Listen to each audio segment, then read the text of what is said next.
Hi friends, welcome to the boudoir. My name is Meredith and I'm doing a basic video on how to do makeup for people my age. I'm 51 and it doesn't have to take very long. I don't think I spend more than 10 minutes a day on this, but I have clients, I'm a hairdresser that are interested in this kind of thing, and so I thought I would just make a short video and kind of outline the basics, okay? So I've got my skin washed, exfoliated, I've used a toner on it, and I've used something to moisturize under my eyes. I've got combination skin. If I use a lot of moisturizer on the rest of my face, I will get acne in spite of my age. So I have to be careful and use something very light and water-based, or only in specific places. So the first thing I do is I clip my hair back, and yeah, that's a good look. That's a fun look. Yeah. And then I take, and I know a lot of, there's every kind of skill level, people who are experts at makeup and people that know nothing. This is kind of for the beginner or amateur, or a person that hasn't educated themselves in makeup for a long time. I usually start with my silicone primer, and I'm going to use one called Chill Out. I think I got this at Target. It's an oat extract one. It's not silicone. Many of them are. So anyway, you don't need that much. A little bit. Fills in the pores, refines the skin, so that when you put a foundation on, you don't see pores. And it's an important step. Otherwise, your foundation can get stuck. It won't slide on when you put it on, and your pores can look excessively large. So I put this over my entire face, maybe not my eyelids, but I do everything else. I'm touching the eyebrow all the way up to my hairline. A lot of the way I put on makeup is by feel and not so much by look, because I use my fingers to apply foundation and my fingers to apply primer. So it's a feel thing. I want to make sure I get in all the little corners and crevices there. Primer doesn't look like anything in particular. Just prepares the skin. And there's other kinds. Here's a bit of a primer from Maybelline. I think this might have a green tint to it. It's a redness controller. So it's working against redness, which is the problem that I have. I have ruddiness. So, and that's why I'm putting on makeup, for more even skin tone, which over the years, your skin tone can get uneven and you don't even realize it. So, because I can break out, even though this is not, I don't love the feel of this so much, the Neutrogena matte CC cream doesn't break me out. So I'm going to use this. I like the application. It stays clean. It just goes on like this. Some people choose to use a makeup sponge. I don't. I dot it. Some areas need more than others. Some areas I don't like to use excessive amounts of foundation. And then I'm just going to go ahead and I'm going to apply that all over. It's a bit of a job. I don't have another mirror here either. I'm going completely by what I can see in the reverse camera. That's kind of interesting. I'm not used to that. And you can see that it's, much less ruddy than my natural skin tone. I just rub that in. I'm going to let it touch my eyebrow, because in the end, I'm going to go over the eyebrows with a waterproof mascara. It's going to take care of any kind of foundation residue that might be on there. And this process, like I said, it's mostly by feel. And I have some dark areas under my chin, and I try to get those. I don't mind going over my lip line a little bit.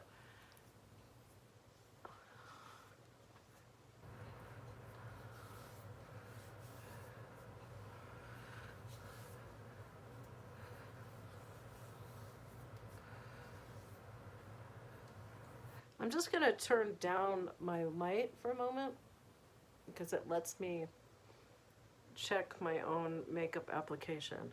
Looks like I may have some patches here that are not as even in color as they could be. I'm going to apply more there. You don't have to make the funny mirror face that I'm making. I can't really control it. I've tried over the years not to have a ridiculous mirror face, but it doesn't always work to try to not have that face. Okay, step 2. So the foundation's on, and because of my skin type being a little bit combination dry in places, I'm not going to some people use a light powder over the foundation to set the makeup if it seems shiny or if it has a lot of oil or whatever, but I don't need that. I'm dry enough through here and here that adding powder and emphasizes any fine lines. So now this is a product that I just love. I don't know if other people use it, but it's a touch base. What do they call it? Clinique sells it. It's for evening out the skin tone on your eyelid and creating a matte, a setting, sort of something that keeps your makeup from moving after you put it over the top of it. So my liquid eyeliner, my eyeshadow, after a couple hours, it's not going to be sitting under my eye. It's going to be in the same place where I put it originally. So here I go. I'm going to put some in here, and I just use it like a cream. Okay, and it has a little bit of shimmer to it. I go for the light. They have a light and sort of a rosy color and a medium. And I started with the medium, and then I found that the lighter color removes shadows better. Big difference, huh? Yeah, I noticed that too.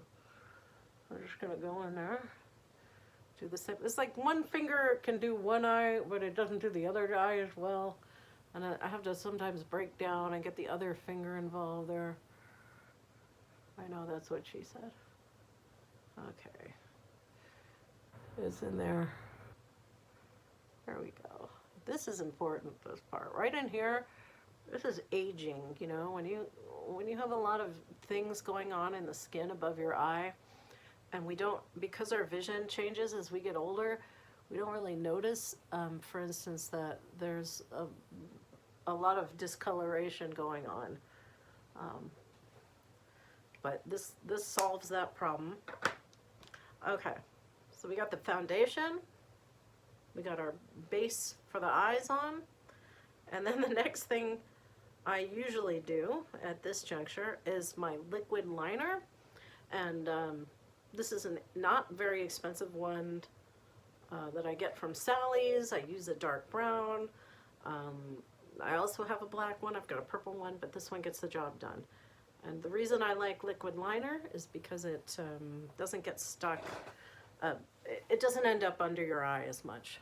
I don't know if I can do this from the way that I'm set up. I'm going to turn this down for a minute and see if I can see my own eye. Well, I have a bad feeling about this. Let me set up. Let me just, okay. Oh my God. I don't know how this is gonna go. But I'm like, can I make this screen bigger? Is there a way? No. So I kind of just follow my lash line very, very carefully. It makes it easier that way if you aren't looking above but right at the lash line with intention to touch the lash itself. And then I find if I just take a finger and kind of drag it lightly over the top of it, I get a smooth line as opposed to sort of a jagged one.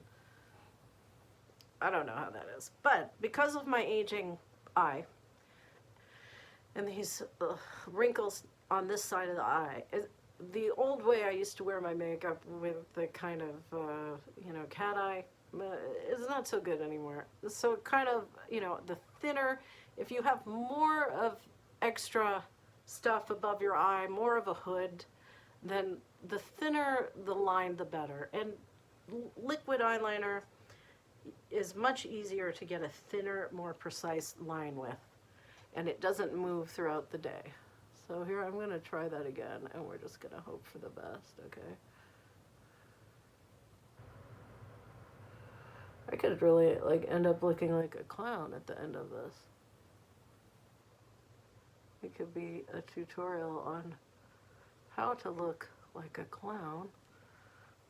And I do weird things, like after I drag that to smooth it out, I kind of take the stuff on my hand and rub it onto this hand. And because this is water, I can wash this off very easily. So during the process of putting on makeup, I let this become like a brush cleaner, palette cleaner, and then at the end I just wash it all off. Okay, so the next step I like to do after that is a little bit of an eyeshadow. Not much, because honestly I'm not that good at it, for one thing. I got this at TJ Maxx. It's really a nice kind of neutral palette. Little bit of shimmer, which is okay when you've got some wrinkles and lines. A little bit of shimmer kind of throws the light around a bit more. And I'm not doing anything too drastic. I'm gonna go with this one called Solar Flare right there for the outer eye, like this. I'm just gonna take my tiny brush there, and I'm not gonna overdo it, and I'm gonna just kind of go in here and do a little bit of shading. And I think I'll do the same thing on the other side.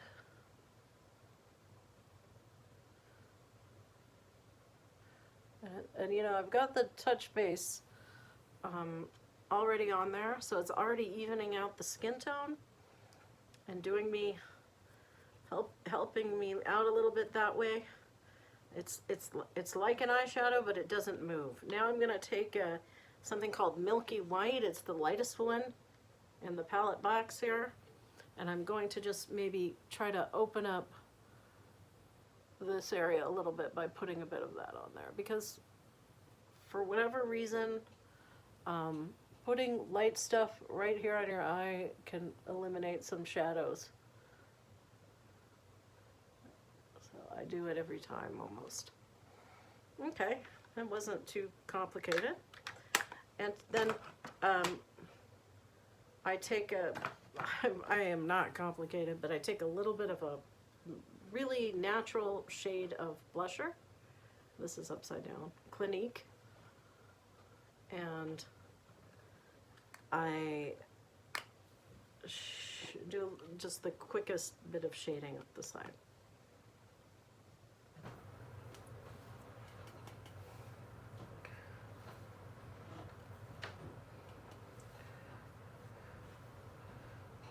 And it's not much, it doesn't take much, and that's good.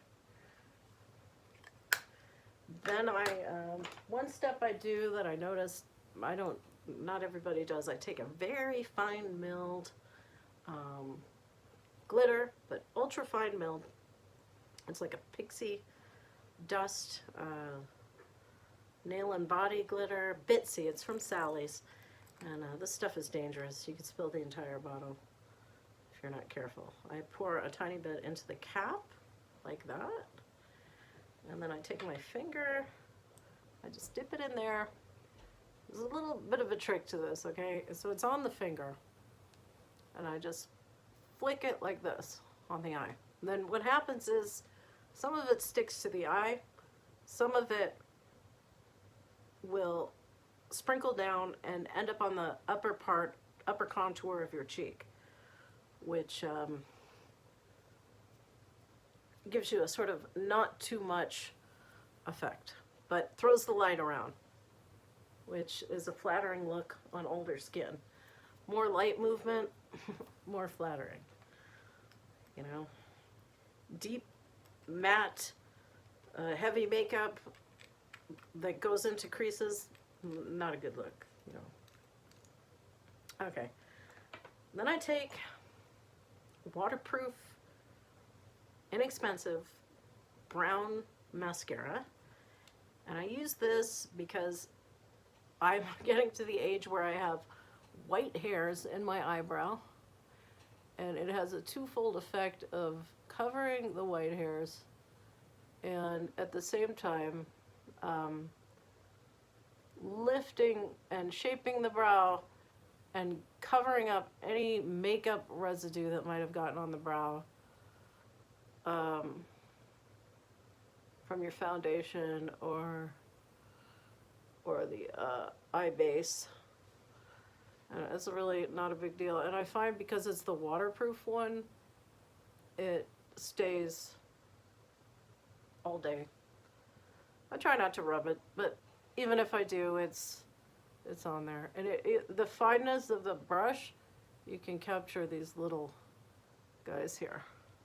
And then the next thing I'm going to do is probably the hardest thing to do with the way the mirror, with using a camera instead of a mirror, and that's apply a small amount of mascara. I mean, I've got my own style. I don't try to go all the way to the base of the lash. I just do the tips, and I use the same mascara for both eyes, so that I'm not having mass amounts of mascara on my eyelashes. I feel like it looks very pathetic if you have a lot of gummed up mascara. And sometimes I just, in the interest of being quick and the interest of not having any clumps, I'll even just take my fingers and gently pinch my eyelashes like this, and it's a real quick way to get rid of clumps without using a comb or one of these complicated things. And then the final step I do for my makeup is I use, this is a Palladio's the brand. I got this at Sally's, but it's like an ink pen for your lips. It's a liner and it has great staying power. Oh, this is gonna, we'll see how this goes.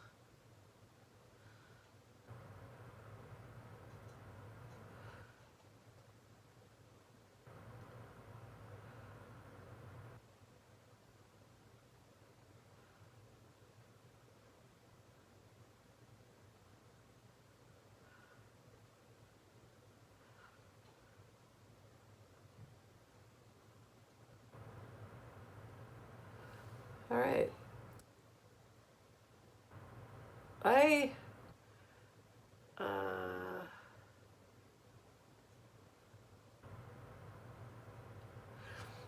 I'm really all about my lipstick not coming off. I don't want to eat it. It's toxic. I don't want to look like I have half my lipstick on. So I use that all day liner, and I use a lip paint that really doesn't kind of come off until you wash it off, or use a makeup remover.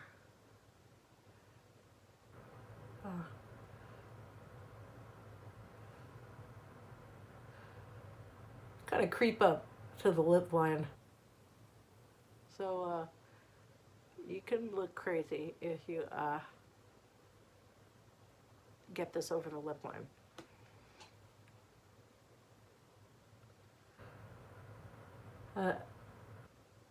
Give it a minute to dry. Alright.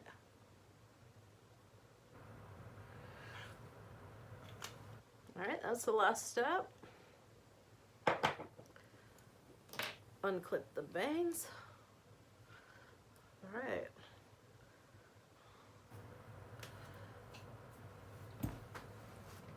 Hey, 10-minute makeup for people over 50. So I hope that was helpful. It actually took 20 minutes. Whatever. I hope you learned something. I had fun doing it, and subscribe if you like my videos, and be sure to hit the like button. Thanks.